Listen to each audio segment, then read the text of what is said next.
घने जंगल के पास एक छोटा गांव था। इस गांव में 3 दोस्त रहते थे, राहुल, सिया और अर्जुन। तीनों को रोमांचक और रहस्यमय कहानियां बहुत पसंद थीं। एक दिन उन्होंने गांव के बुजुर्ग दादाजी से एक दिलचस्प कहानी सुनी।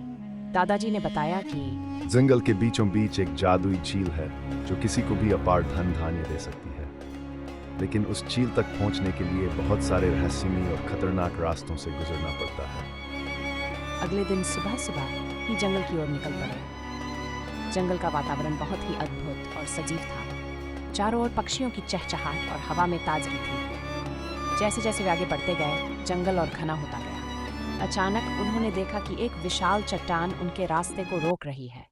अर्जुन ने सुझाया कि वे चट्टान के ऊपर चढ़कर रास्ता ढूंढे। वे सभी मिलकर चट्टान पर चढ़ गए और दूसरी ओर उतर गए। कुछ दूरी पर उन्हें एक पुराना और टूटा फूटा पुल मिला। पुल की हालत देखकर सिया ने कहा, हमें बहुत सावधानी से इसे पार करना चाहिए। उन्होंने एक दूसरे का हाथ पकड़कर पुल पार किया।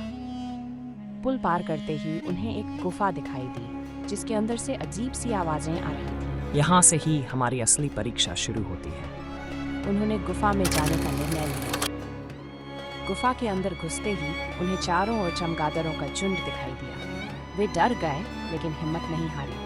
जैसे जैसे वे गुफा के अंदर बढ़ते गए, उन्हें दीवारों पर पुरानी चित्रकथाएं दिखाई देने लगीं। इन चित्रकथाओं में एक रहस्यमय दरवाजे का चित्र था, जिसके पीछे झील का रास्ता था।